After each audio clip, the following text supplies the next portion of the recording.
अस्सलाम वालेकुम। उम्मीद है आप सब खैरियत से होंगे और अपना ढेर सारा ख्याल रखते होंगे। आज मैं यहाँ पे हूँ बात करने के लिए कॉन्फ्लिक्ट और किस तरह कॉन्फ्लिक्ट जो है उनको रिजॉल्व किया जा सकता है ताकि आपके रिलेशनशिप बेहतर रहें। अब कॉन्फ्लिक्ट्स जो है वो नॉर्मल है, क्योंकि अगर कॉन्फ्लिक्ट्स नहीं होंगे तो हम लोग आगे नहीं बढ़ेंगे, आगे ग्रो नहीं करेंगे।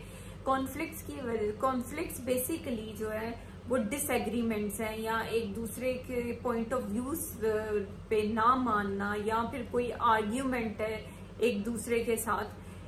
अब ये आर्ग्यूमेंट्स या डिसएग्रीमेंट्स इसलिए होती हैं क्योंकि हर इंडिविजुअल डिफरेंट है, हर इंसान दूसरे इंसान से मुख्तलिफ है, उसकी सोच मुख्तलिफ है, उसका दुनिया देखने का नजरिया मुख्तलिफ है, उसके बिलीव्स मुख्तलिफ है, उसकी मोरल वैल्यूज मुख्तलिफ है, उसकी पर्सनैलिटी मुख्तलिफ है।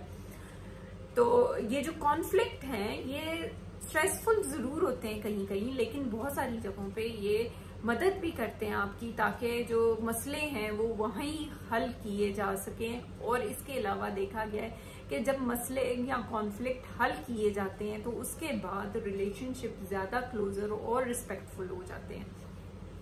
मसला कॉन्फ्लिक्ट का नहीं है, मसला है कि आप उस कॉन्फ्लिक्ट को या उन लड़ाई झगड़ों को किस तरह रिजॉल्व करते हैं या किस तरह सॉल्व करते हैं। क्योंकि अगर उन लड़ाई छोटे छोटे मसलों को अगर आप वहां पे डील नहीं करेंगे तो इससे क्या होगा कि आपके रिलेशनशिप खराब होते होते खत्म होने के चांसेस हैं।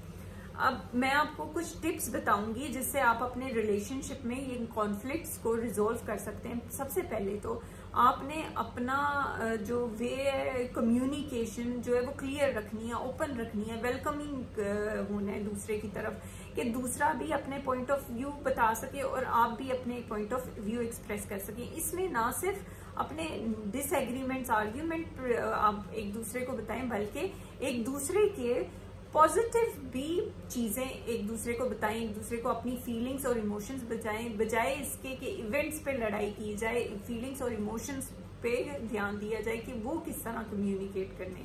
क्योंकि जब फीलिंग्स और इमोशन कम्युनिकेट किए जाएंगे तो चांसेस है कि आप लोगों के जो दरमियान में जो इश्यूज वगैरह हैं वो कम हो जाएंगे। बहुत सारे लोग अब कहते हैं कि हमें कम्युनिकेशन इसलिए फिक्र होती है, अपनी बात एक्सप्रेस करने में डर लगता है कहीं ये हमारे रिलेशनशिप को तबाह ना कर दे। अगर आपको इस तरह के कोई डर या खौफ है कि आपकी बात करने से वो रिलेशनशिप खराब हो जाएगा, तो आप यकीन करें वो रिलेशनशिप शुरू में ही हेल्दी नहीं है, वो अनहेल्दी रिलेशनशिप है। इसके अलावा जब कोई आर्ग्यूमेंट कॉन्फ्लिक्ट हो तो आपने एक दूसरे से लड़ते वक्त काम रहना है, एक दूसरे की इंसल्ट नहीं करनी, एक दूसरे को बेइज्जती नहीं करनी, एक दूसरे के जो पास्ट खत्म हुई हुई चीजें हैं वो नहीं लेके आनी, क्योंकि इससे जो है मसले बढ़ते जाएंगे, कम नहीं होंगे। इसके अलावा आपने देखना है कि ये जो मसला है ये बड़ा है या फिर हमारा रिलेशनशिप, मतलब जिसपे हम आर्ग्यू कर रहे हैं वो क्या इतनी इम्पोर्टेंट बात है जिसपे हम आर्ग्यू कर रहे हैं, या इससे हमारा रिलेशनशिप इम्पोर्टेंट है। अगर वो बात इम्पोर्टेंट है तो आप जरूर उस पर डिस्कस करें, और अगर नहीं तो फिर अपने रिलेशनशिप पे फोकस करते हुए उस बात को खत्म कर दें। फिर एक चीज होती है कि आप रिलेशनशिप में मिड वे पे आ जाते हैं, कि ऐसा ना लगे कि किसी एक को ही ना लगे कि मैं ही हर चीज सेक्रीफाई कर रहा हूँ और मैं ही हर चीज पे कॉम्प्रोमाइज कर रहा हूँ।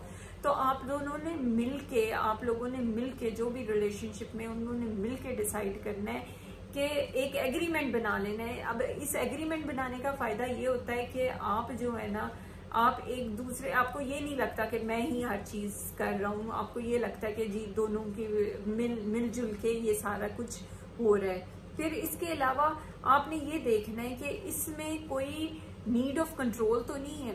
अब बहुत सारे बाज लोग होते हैं जिनका दिल चाहता है कि वो दूसरे को कंट्रोल करना शुरू कर दें, उसकी वजह से भी कॉन्फ्लिक्ट हो सकते हैं। अब अगर आपको लग रहा है कि आपका पार्टनर है कोई आपको कंट्रोल करना चाह रहा है, तो आपने अपने पर भी नजर रखनी, कहीं ऐसा तो नहीं कि आप कंट्रोल करना चाह रहे हैं और उसके जवाब में ये सब कुछ हो रहा है। और या फिर अगर वो कंट्रोल करना चाह रहे हैं तो आप उसको किस तरह मेंटेन करें, लाइक आप भी तो कुछ कर रहे हैं जिसकी वजह से वो कंट्रोल करना चाह रहा है।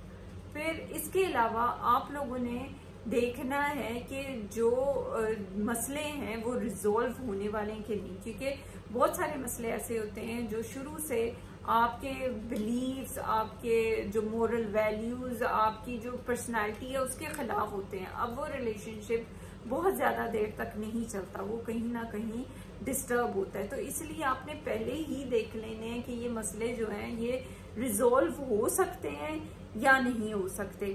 फिर आपने जब भी कॉन्फ्लिक्ट या कोई डिसएग्रीमेंट होना है तो आपने देखना है कि इसका रूट प्रॉब्लम क्या है, रूट मसला क्या है। कि ऊपर चाहे छोटी छोटी बातें हो रही हैं, लेकिन कभी कभी ये होता है कि छोटी छोटी बातें जो है वो सिर्फ प्रेजेंटेशन होती है, बल्कि बहुत बड़े इश्यूज होते हैं जिसकी वजह से वो छोटी छोटी बातें भी बर्दाश्त नहीं हो रही होती। तो आपने वो देखना है कि इसके पीछे कोई बड़ा इश्यू तो नहीं है जिसको रिजॉल्व करना जरूरी हो। तो अपने रिश्तों का बहुत ज्यादा ख्याल रखें, अपने एक दूसरों का एहसास करें, एक दूसरे के साथ डील करने की कोशिश करें। कॉन्फ्लिक्ट जो है वो इतनी बुरी चीज नहीं है, लेकिन उनको रिजॉल्व करना बहुत जरूरी है, क्योंकि अगर वो रिजॉल्व नहीं होंगे तो आपके रिलेशनशिप जरूर खराब होने के चांसेस हैं। तो उन कॉन्फ्लिक्ट्स पे नजर रखें, अपने आप को ज्यादा से ज्यादा एक्सप्रेस करें, एक दूसरे को अंडरस्टैंड करने की कोशिश करें, एक दूसरे के साथ एम्फसाइज करें कि अगर कोई कुछ कह रहा है तो उसका क्या पर्सपेक्टिव है। इसके साथ ही मैं आपसे इजाजत चाहूंगी। खुदा हाफिज।